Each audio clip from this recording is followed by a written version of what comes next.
You, Carol. Thank you very much for the intro and the invitation to be here. And it's great to see so many names. I understand the time of day. You have been on screen all day, and I am just fine with seeing your names. Not a problem.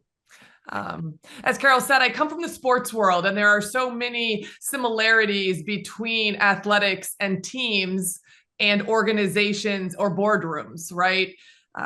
Working for the same goal, having the leaders and the high performing ones have so much in common across all industries. So today we're going to start by reverse engineering how to build that championship team.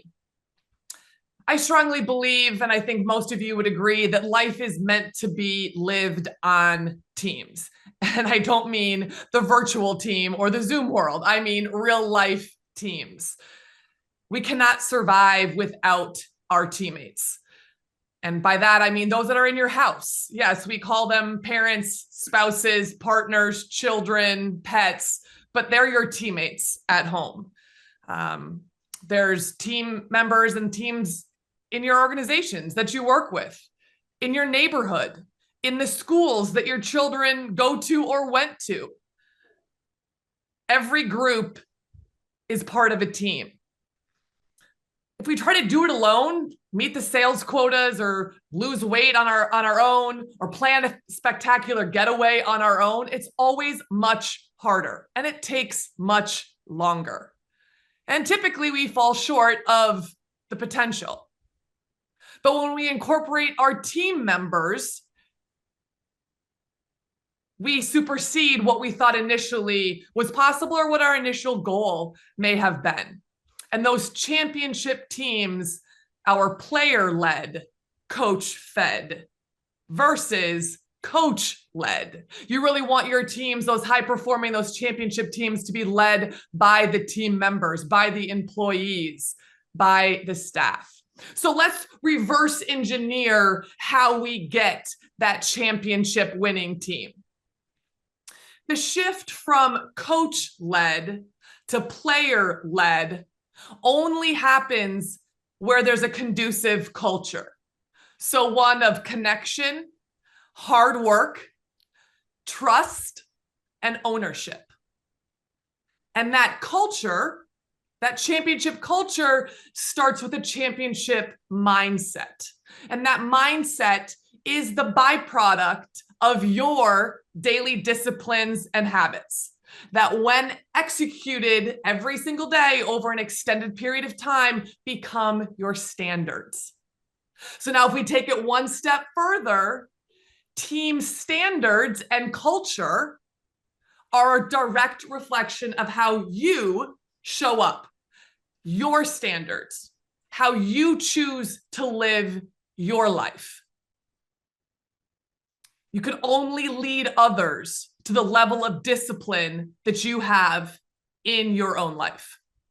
So that championship team, it starts with you. And that is where we will start.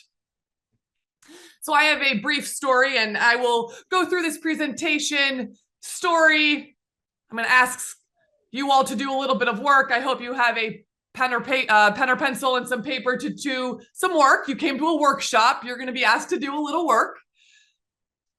We'll be able to interact, hopefully in some small groups, but also at the appropriate times, I'm going to ask for feedback from you all, if you're comfortable sharing where you are at the moment.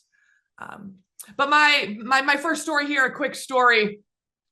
When you get into college athletics as a career, as I did, you know that you are going to depart one of three ways. You're going to win a national championship, you're going to quit, or you're going to get fired.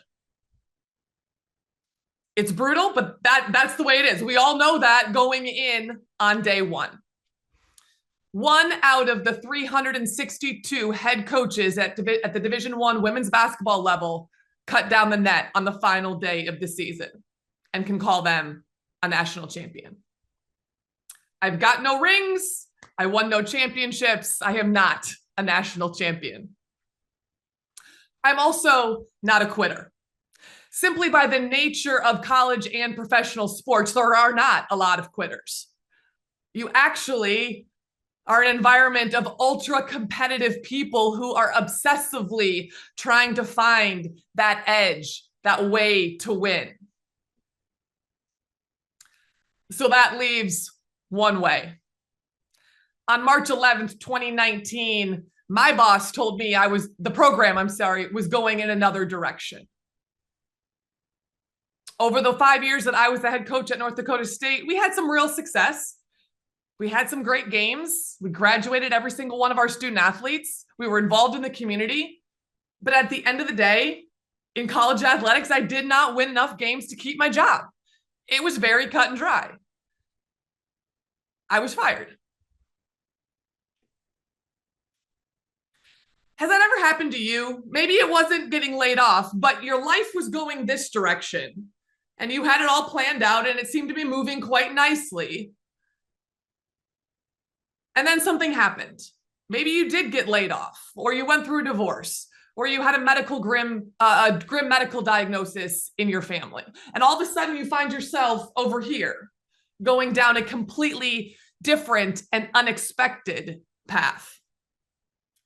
That's what happened to me. And I have turned around and been able to look back at March 11th, 2019 and call it a thank you day. And why I say that is because I was able to pivot into what I am doing now. Coaching high-performing leaders, broadcasting games, being a public speaker. I have the privilege of impacting and supporting a different part of the world. I am able to be where I am because I used the personal leadership that I have worked with our student athletes on, and myself as a student athlete, and put it into myself, led myself down this new path. It wasn't like I hadn't led myself over here, but I found myself over here and needed to do some work to lead myself down that path. I firmly believe you can only lead others to the level of your own personal discipline. You can't ask other people to do anything that you're not willing to do. And I learned that, I felt that, I lived that. After leading student athletes down here, it's my opportunity to lead myself over here. As a leader, your why and your purpose are often talked about. If I were to ask each and every one of you, why is it that you do what you do? You would all be able to tell me. But I want to take it a step beneath that. We are going to construct here your prize fighter day. One of the tools that I use with my student athletes, that I used on myself, and obviously I currently use with those individuals and groups that I work with. You have your why and your purpose. But what's underneath that, I believe, is called your burn. It's the emotional thing that lights you up, that gets you moving, that sets those action steps in motion. In a minute here, I'm going to ask you to pause and think and write and brainstorm about what your burn could be. For some reference and a framework here, maybe it comes from some doubt. For many, it comes from that person, that coach, that parent, that teacher who told them they couldn't. They couldn't make that team. They couldn't get into that school. They weren't smart enough for that industry. And then it became their goal. And that's the fire that lights them up every day. On the other side, maybe it's gratitude.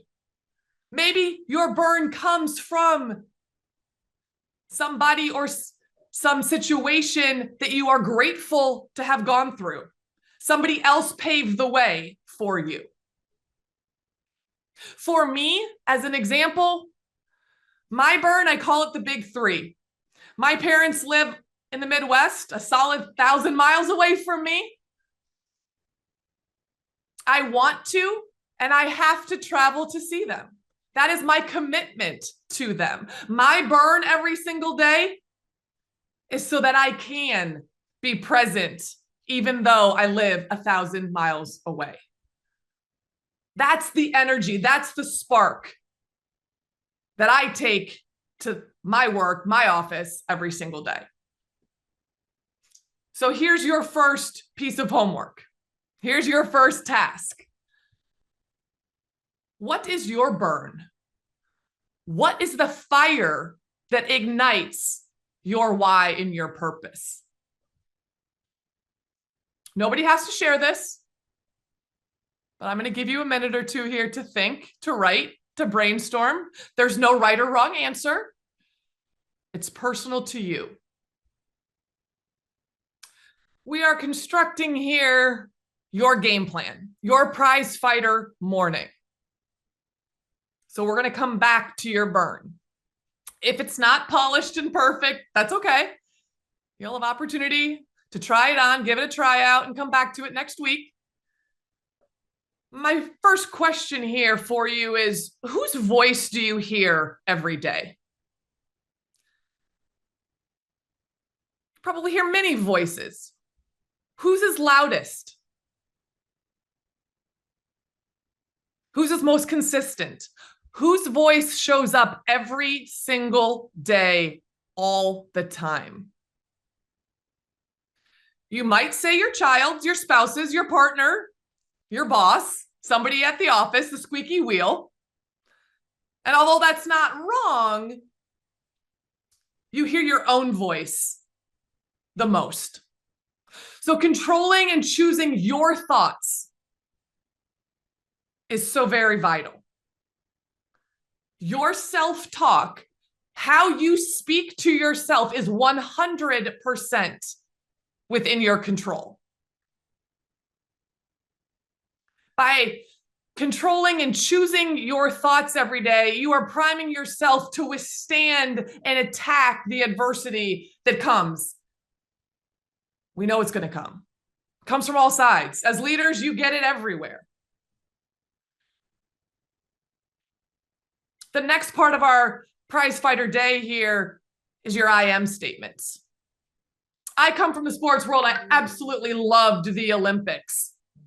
And if you didn't watch it, or maybe you're not a heptathlon fan, and that's okay. Anna Hall was a heptathlete from the US. Back in January, she had knee surgery. Wasn't even sure she'd be able to compete in the US trials to make the Olympic team.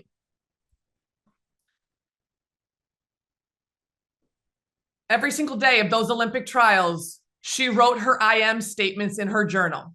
And thanks to social media, she made that very public to us all after she did make the Olympic team. At the time, I looked at her journal, and then I just looked at it again over the weekend to make sure that I was accurately representing the things that she wrote down. She wrote down, one event at a time. I am in control of my body, and I can tell it what to do. She went on to write each event, times that she was capable of making, points that she needed to win the competition and be part of that Olympic team. She wrote down her I am statements every single day of those US trials. Well, dang it, if the US heptathlon champion can write down I am statements, I think I can. This isn't above me. This isn't for somebody special. What are I am statements? They answer the question, who are you? And not for today, but for the future. As Carol said, I broadcast basketball games on online platforms. One of my I am statements is that I am a national television network broadcaster. I'm not that person yet. But with that being one of my I am statements, how do you think I show up after reading or writing that and calling a game?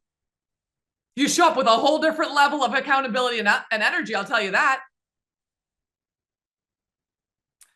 I am statements are supposed to be a little uncomfortable, but they are prepping you for the future.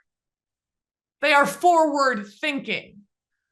They give you that purpose and direction when maybe anxiety or doubt creep in. Muhammad Ali, again, love the sports world here. Muhammad Ali, I am the heavyweight champion of the world. He said that publicly well before that happened. That's a pretty strong I am statement. So here we are at task number 2. Write down three to 5 I am statements for yourself. Maybe you're a business owner of a 8-figure company. Your company's not making that quite yet. Maybe you're an author. I am an author. You haven't published that book yet. Your I am statements should make you a little uncomfortable. If you can say them fluidly, easily, and you don't think anybody's going to laugh at you, you have not challenged yourself. You have just written who you currently are. If that's the case, add a couple zeros if there's a number involved. Make it national. If it's a regional, think bigger.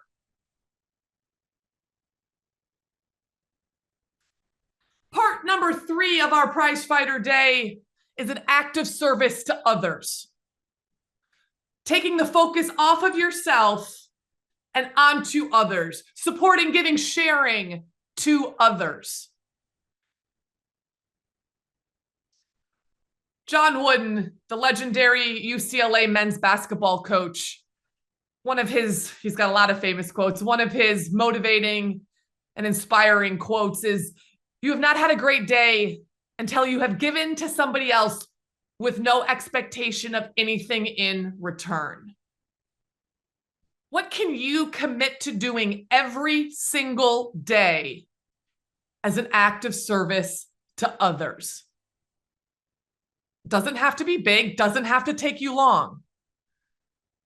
My act of service every single morning, I send a text to every one of my individual performance clients. I send them a text every single morning, reminding, encouraging, empowering.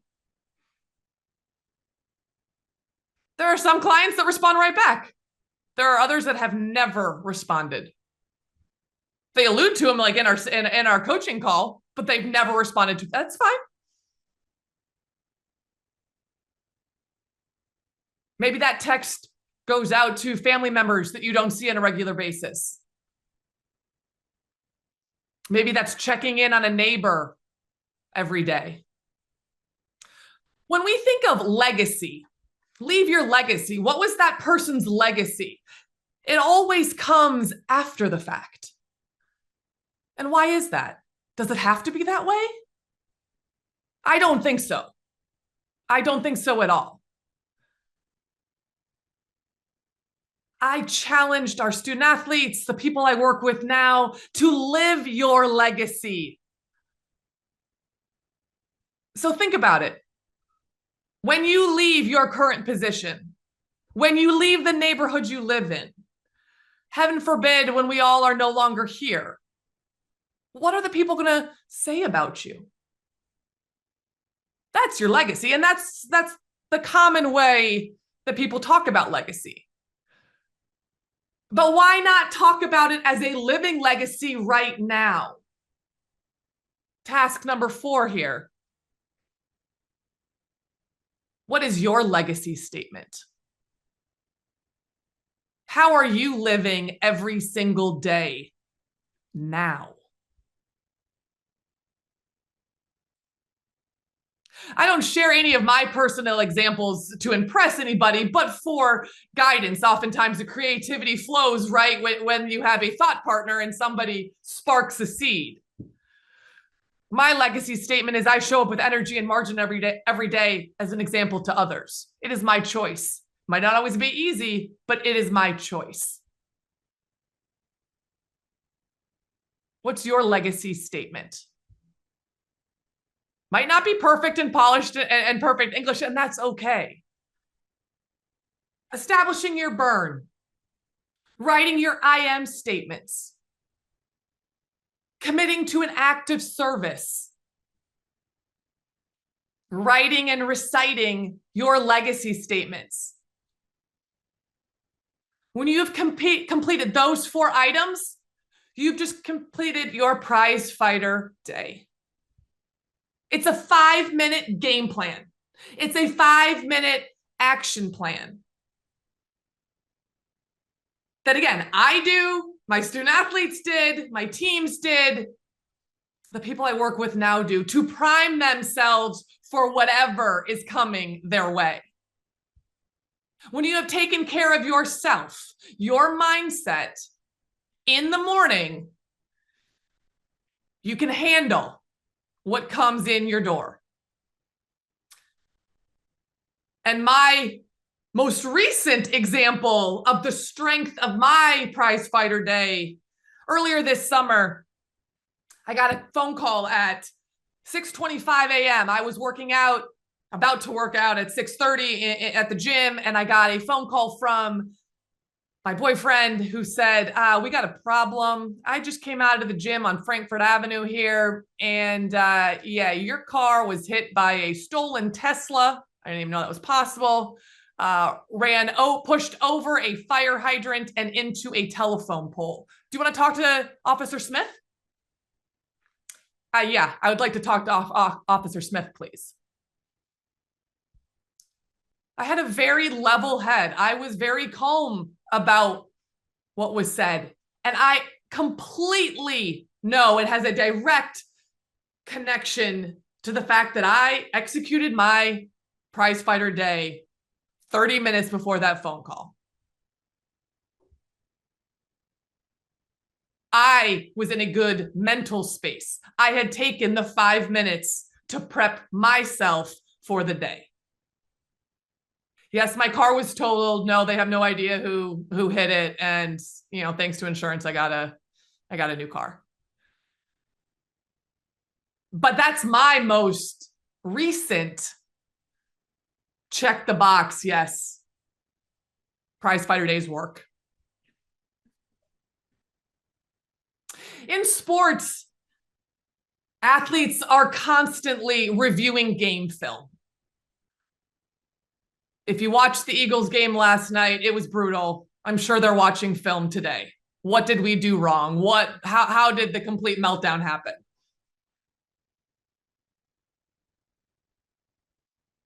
So my question to you is, let's review your game film. Leadership is not about words, but about actions. So watching your game film is a conversation with your actions. Athletes look at film. Did they follow the play? Were they quick? Did they do the right thing? As business owners, CEOs, managers, leaders outside of the sports arena, we're looking at numbers. Did we meet the quota? Where are we on the budget? So I'm asking you, and nobody has to answer this out loud, but when you review your game film from the last 7 days, what was your biggest area of strength? What habits or disciplines drove your best outcome? Not what did you want to do, what did you write down to do, and what did you hope to do, but your actions. Common phrase in sports, the film doesn't lie. But coach, I thought my hands were up. Okay, let's look at the film. Were your hands up? Oh no, not so much. I intended to make these 3 or 5 or 7 POCs, but when I look at the game film, My phone records indicate I only made one. So, what are your biggest strengths? And then, where are your biggest opportunities based on the last 7 days of your game film? Thinking about the positives, the habits, the disciplines that drove desired results, peak performance over the last 7 days. What led to that? And why I ask that question is because the most successful leaders focus on a standard. I think we've all heard the organizational standards are X, Y, and Z. Our organization, our team, our company operates by these standards. But I'm asking about your standards. Tom Brady had them. Michael Jordan had them. Simone Biles, again, going back to the Olympics, she lived them. But all too often, we live to feelings. And when we allow our feelings to impact how we show up, we get this. So the interaction that we had with our spouse or our kid on the way out the door today, and then we have to make decisions, I guarantee you the decision is not going to be as strong based on feeling rather than standards.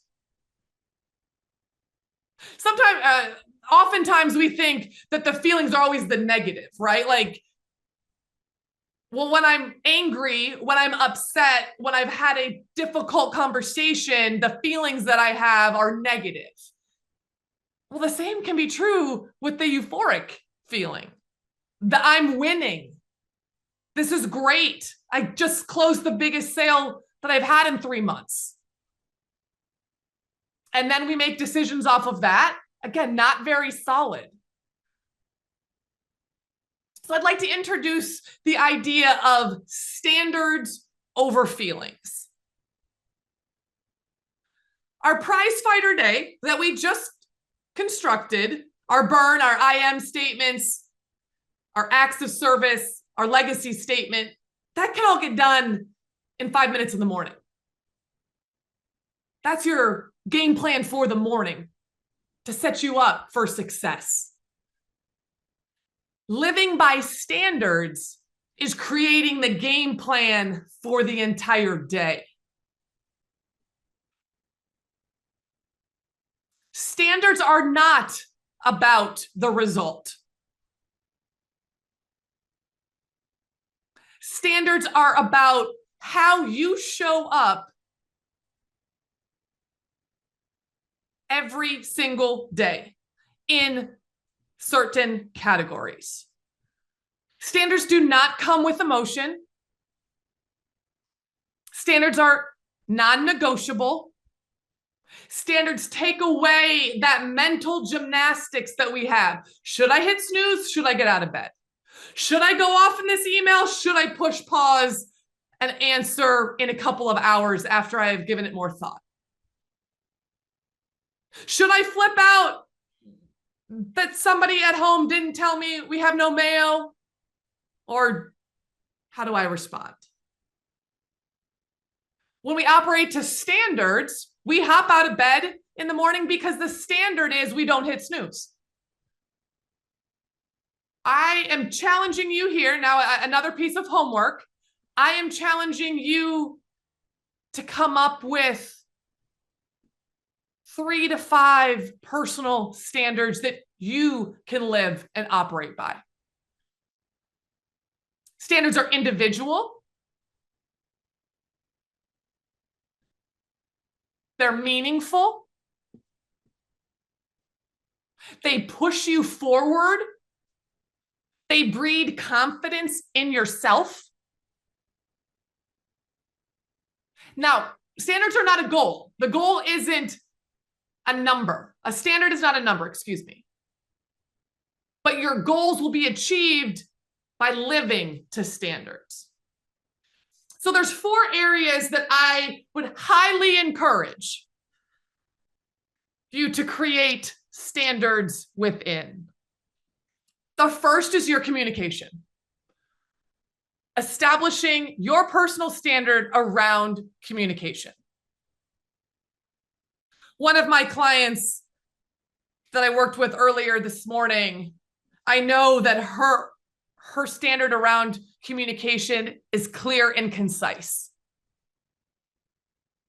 It sounds pretty simple, but living to that standard, every email is a lot shorter. Every conversation is a lot shorter. She gets a lot more done when she's communicating clearly and concisely. She also gets right to the point. If they take it out of context, if they don't like it, she's okay because she has met her standard of clear and concise communication. The next area that I would strongly encourage you to develop a standard for is physical activity. Yes, I come from the sports world. I work out every single morning. What is a standard around physical activity that would work for you?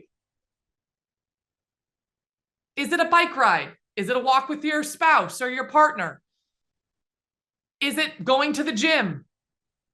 Lifting weights, swimming? Physically moving your body early in the day scientifically has been proven that endorphins are released, energy is high, you are more productive. I wish I could say it some other way, but I can't.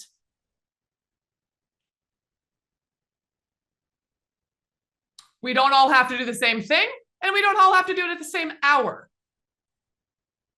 But physically moving your body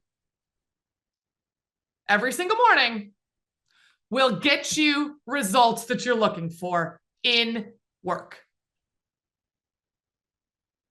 The last two areas that I would strongly encourage you to make standards around is your view of the world or your view of others.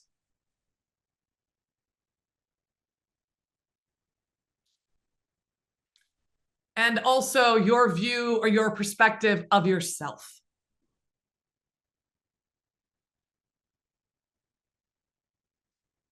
So as an example, again, not that this has to be yours, but I have a standard of realistic positivity. Not the positive Pollyanna, not the pie in the sky. Crap happens to all of us. But the lens, the filter, my standard of realistic positivity brings me back into handle what you can handle, control what you can control, and move through it. Rather than going down that negative rabbit hole, that energy draining rabbit hole.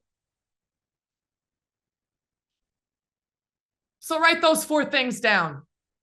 Creating a standard, a personal standard around communication, around physical activity, around your view of others or the world, around your view of yourself, your perspective. We're building here, right? First, we deconstructed, we reverse engineered how to build a winning team. And now we are building that back up. We have our prize fighter day, how to show up for ourselves every single morning and set ourselves up for success. We are creating standards of which take away the self-negotiation and the emotion from our day-to-day. We're emotional people, and that's fine, but making decisions and operating from standards, not the fluctuation of emotions.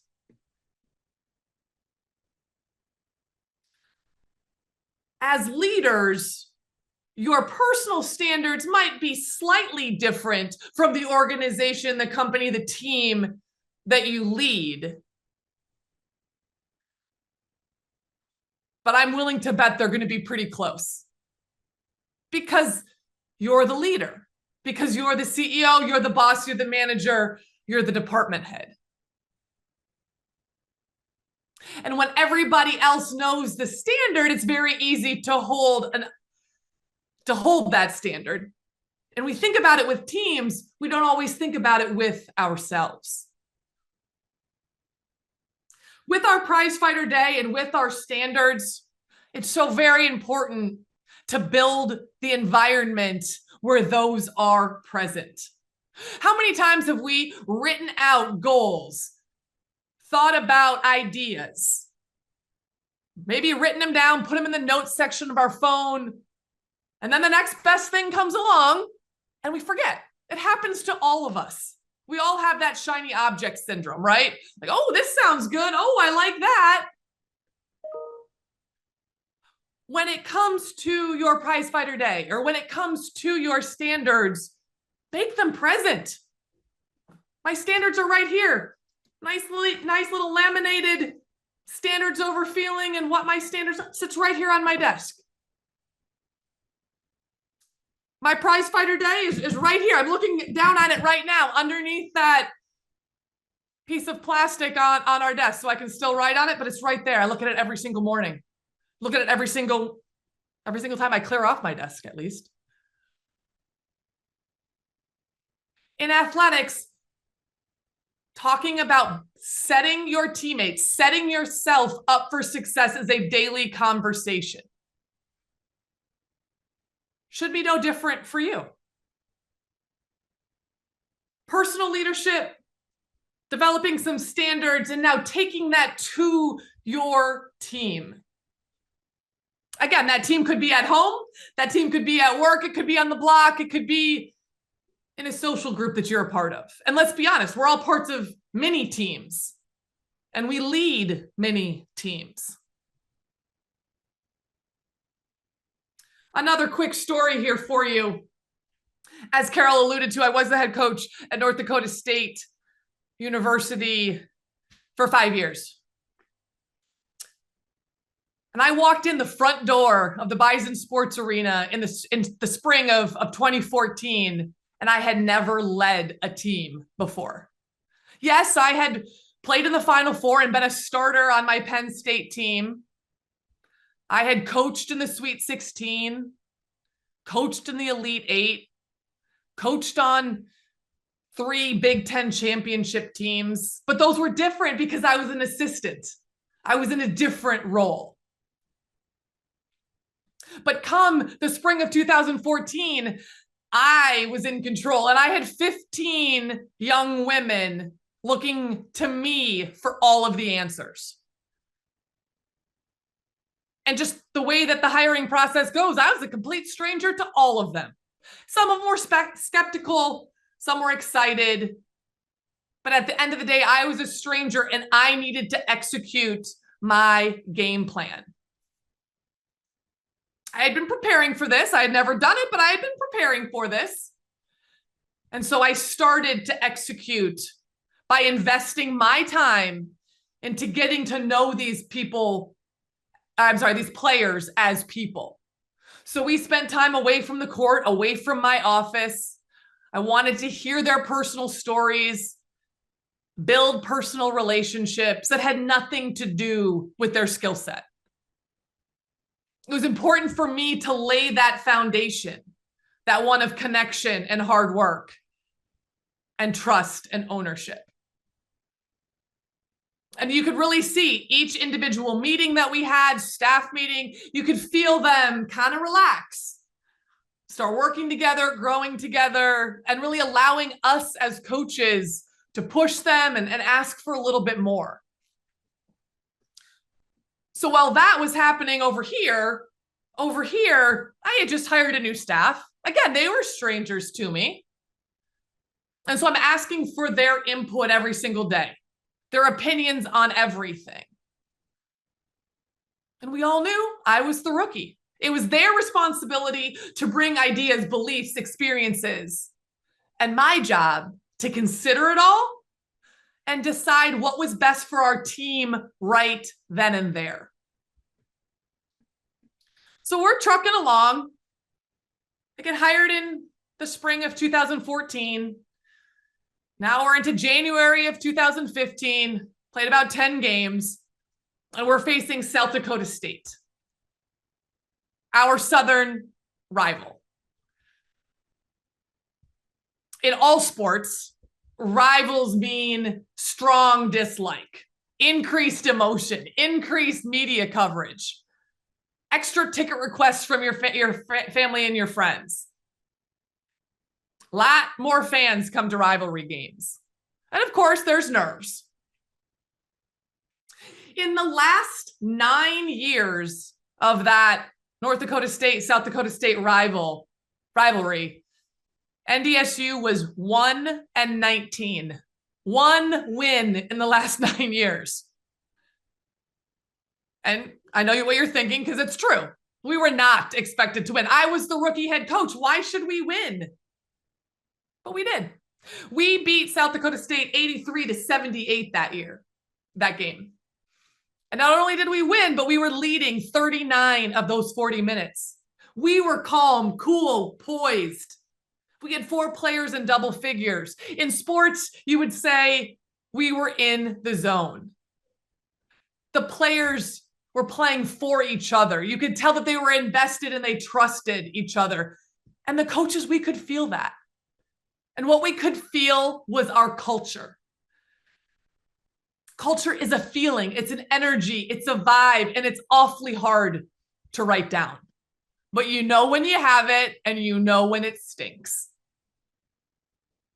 That win in January of 2015 against South Dakota State, that was the first time that we felt the payoff of the previous 8 months, where we as coaches felt the belief, felt the trust. The kids were passing up a good shot for a great shot. We weren't perfect, but we were definitely flourishing. See, our personal leadership is never done. I read books every day. I've got 2 coaches to help me in different things. You all, one of our members here spoke about the coach he worked with as soon as the call started today. You guys are lifelong learners, as a bullet point in Jess's opening statements. So you know your personal leadership is never done. You working on your leadership has a direct impact on your team. We're going to finish this up today by addressing your communication and upgrading a couple communication skills that will immediately elevate the production and the culture on your team. We'll also talk about how to get your players, your team members, your staff to really buy in.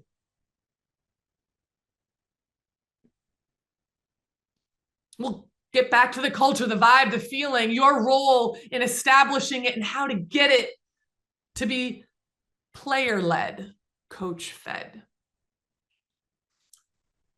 As leaders, we've all heard communication is not what you say, but it's what they hear, right? I always ended individual meetings with, now what did you hear me say? It was always eye-opening or ear-opening, perhaps. I'm working with 18 to 22-year-olds at that time, and it was a conundrum sometimes, the things that they said that they heard. And so we had to go back. But framing your communication with your staff members, with your team members, in what you want them to do is vital. So for us as a basketball team, it was, I need you to make contact before you pursue the basketball. Or maybe the play is designed for you to catch one dribble, attack left. With the staff, it was, hey, I need you to communicate it the second that you see there might be a conflict. This is all from a place of belief and energy giving. It's not micromanagement, but it's communicating a desire for a specific outcome. Your word choice is so, so, so important. It's our team, our staff, our program.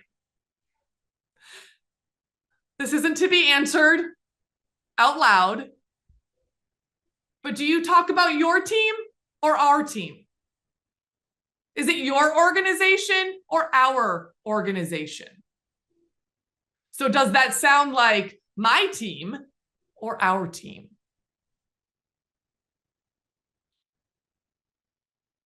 In athletics, there's always this like back and forth of, do the players call you coach or do the players call you by your first name? I always wanted our players to call me Maren. There was respect, but there was also an approachability. And with 18 to 22-year-olds, that was important. One skill, and this is the skill I'd like to teach you right now in terms of communication, is called laser speak. So we used laser speak in team meetings, staff meetings, individual player meetings. And what laser speak is the practice of thinking before you speak, and then in 1 or 2 sentences, saying the most important piece clearly, concisely, and without emotion. If you're familiar with the military or have any military background, they call it bluff, bottom line up front, same concept. So when you boil your thought down to 1 or 2 sentences, clearly, concisely, and without emotion, you can get through many more people. You get more ideas. More people are heard and valued, while also respecting time limits, emotions, and naturally that sidebar conversation because emotions are involved. So my question here for you, and I do, if you're comfortable, if you're interested, if you're brave, volunteering to share your laser speak answer, practicing this here. What is your organization or team's biggest challenge right now? And why have you not found a solution? Not that we're ratting out and sharing our dirty laundry to others in the group here. But if you're willing to share, if there's a brave soul to practice your laser speak, what is your organization's biggest challenge right now? And why have you not found a solution?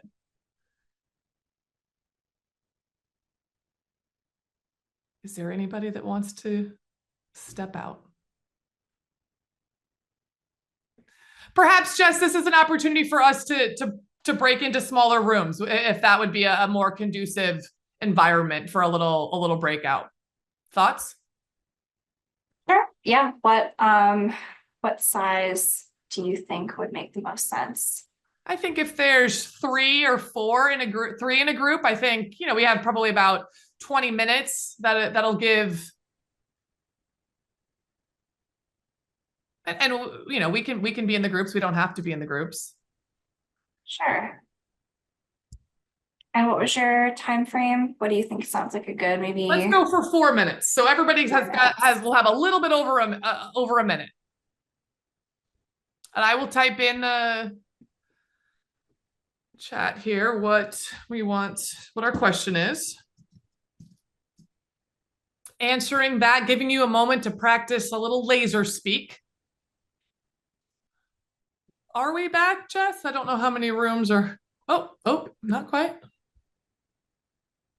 We should be back. The rooms have closed. Great.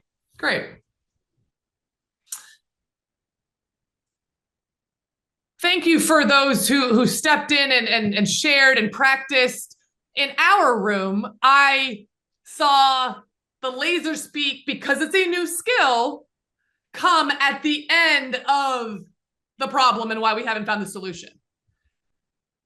And any new skill takes practice, and in sports, we call it takes reps. It takes reps to be comfortable and confident in anything new.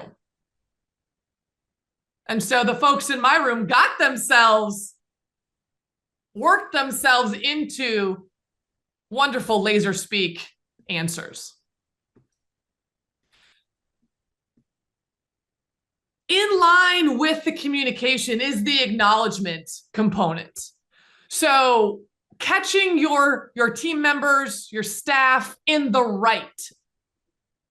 It's so easy to say you didn't, not helpful, unfulfilled, box open. But we all like a pat on the back.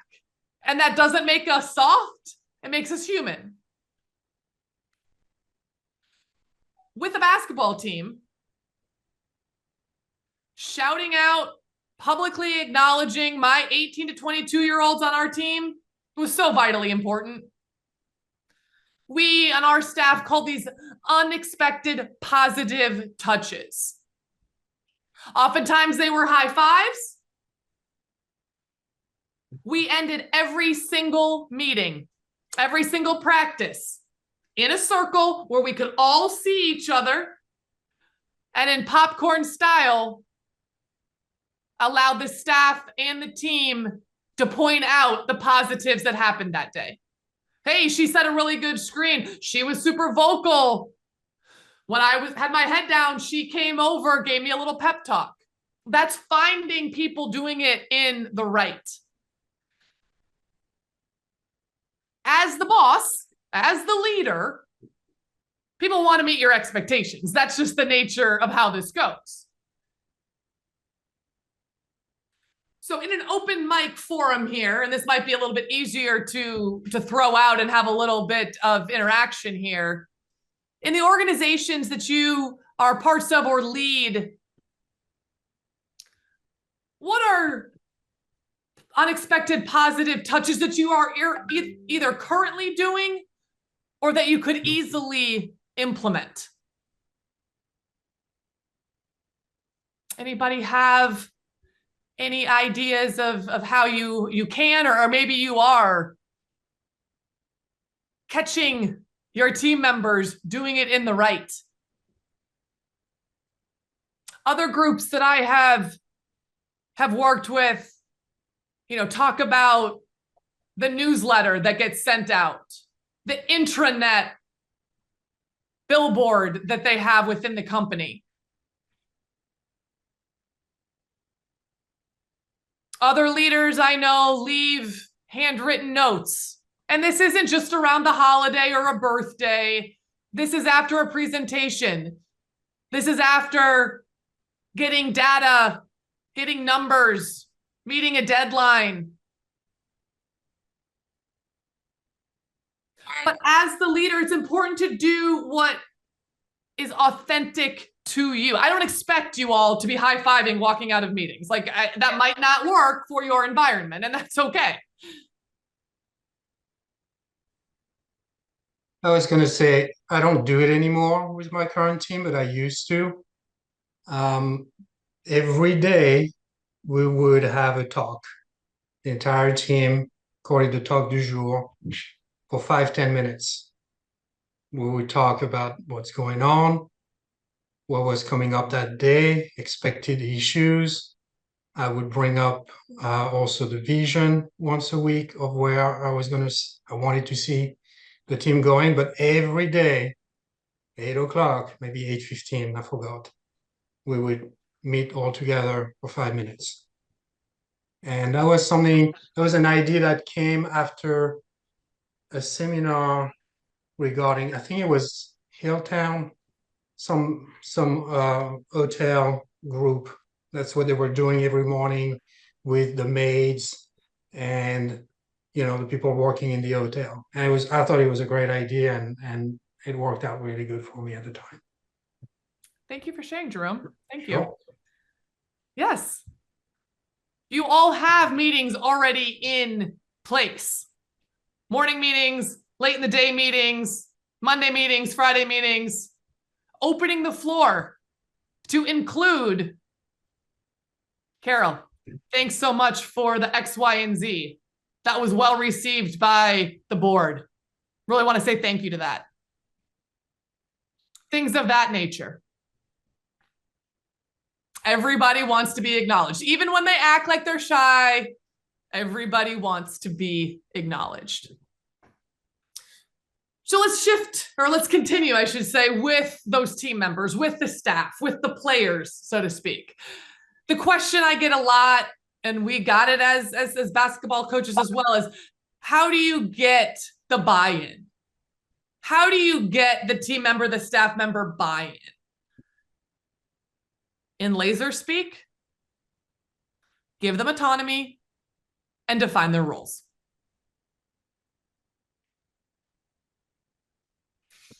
I can't make it any more simple than that. How do you get buy-in? You give people autonomy. You give them a voice. You give them a say. You allow them to be heard.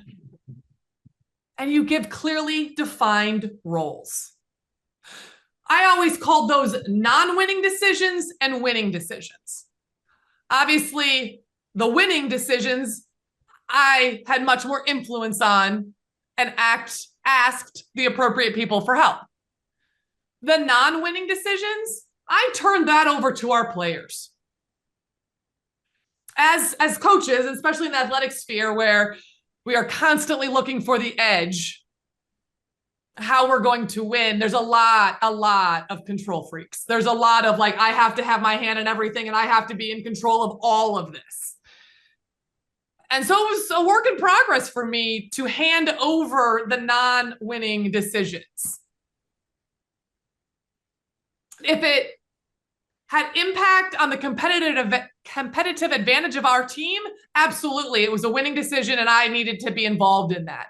But the non-winning, what are we wearing when we travel? What restaurant are we eating at the night before the game? What music are we playing on the bus? As crazy as it sounds, there are some coaches who wanted to control all of that. They had little to zero impact on winning the game. Those were non-winning decisions. In your organizations, in your teams, in the groups that you lead right now, what are a couple non-winning decisions that you can turn over to your team members? Where can you allow them a voice? Again, you're probably not playing music at a high volume in the office. But what are the non-winning decisions that you can let go of and allow others to be involved? If anybody has one to share, these are oftentimes the best learning opportunities because you guys are coming from similar organizations or vastly different. And again, that creativity is sparked with somebody else. Hey, this is what we do. I can't do it just like that, but that sparks an idea of what you can do. Does anybody have a non-winning decision that maybe they have already turned over to their team members, or something that's coming up now that you could give a try, give a try to? We got some quiet people. I'm not used to that. Not used to that. I'm sure you've heard of role players. That's a term commonly thrown around in athletics. She's a role player. He's a role player. That's not his role. That's not her role. Her role is this. His role is that. Championship winning teams believe and live out that everybody is a role player. So when you think of your executive team, your leadership team, even your family, your small nuclear family, that team, everybody has a role.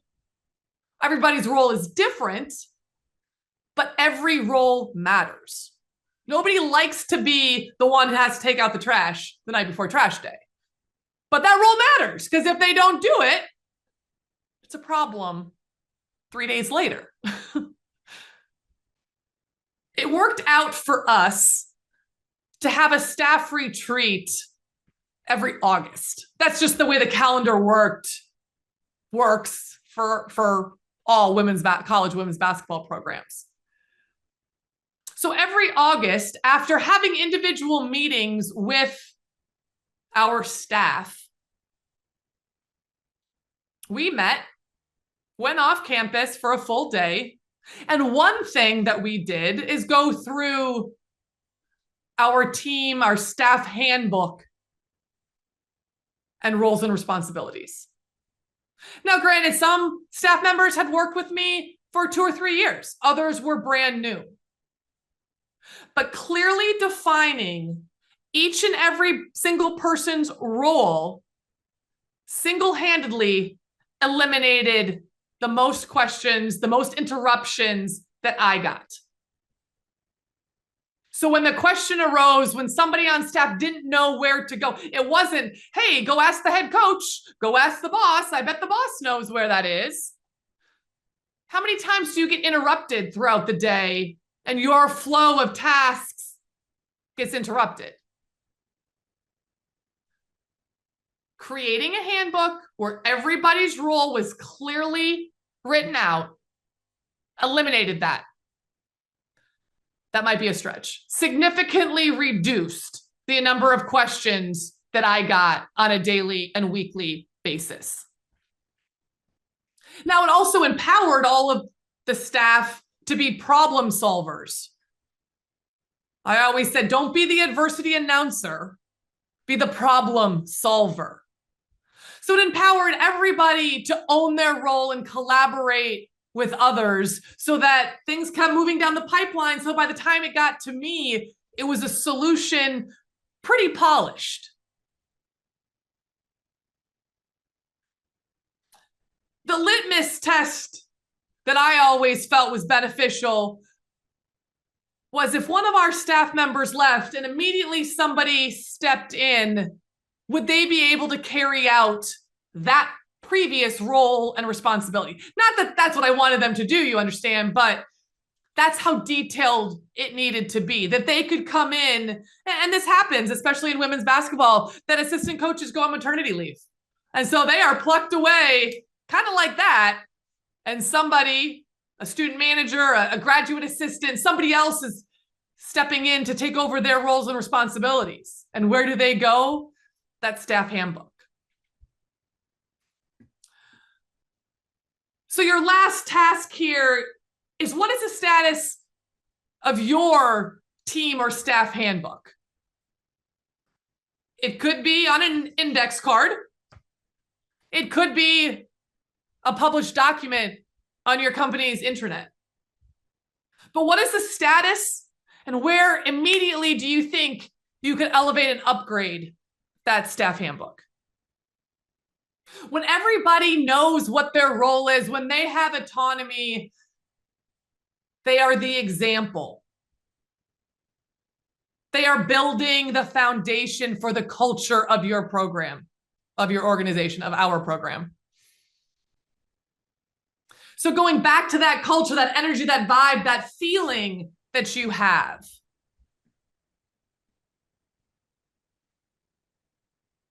It's your responsibility to plant the seed, be the example, and then empower your team members, your staff members to carry it out. That is when it is player-led, coach-fed. This is what we want and need. Take it away. This is when the leadership starts with the coach, starts with the boss, starts with the CEO, the department head, the leader, but lives through the players, the team members, the staff members. In the high-performing teams, culture, communication, team member belief and buy-in is paramount. But it all starts with the personal leadership of the head coach, the boss, the CEO.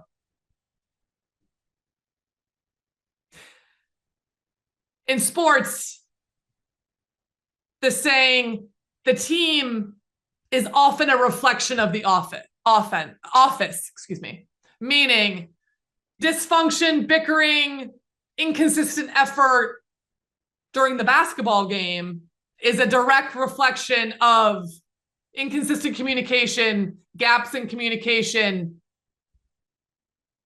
in the office. So personal leadership is the first step to building that championship team that you all are striving to have.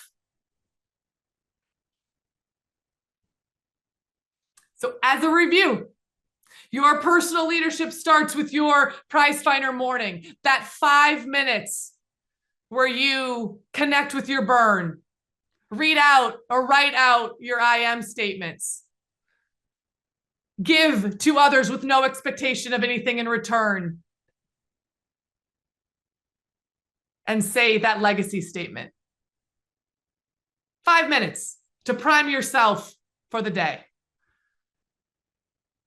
The practice of living by standards, not your feelings, each and every day.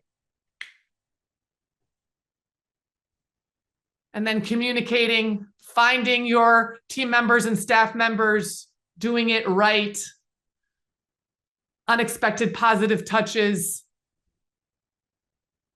the vibe, the energy that you bring for that culture. You guys have been great. I thank you so much. I want to keep us on track. I mean, I could talk for another hour and a half. That's just how I am, but want to keep you all on track as you go. Thank you, Jess. Thank you, Carol. If there's any questions, I certainly can stick around.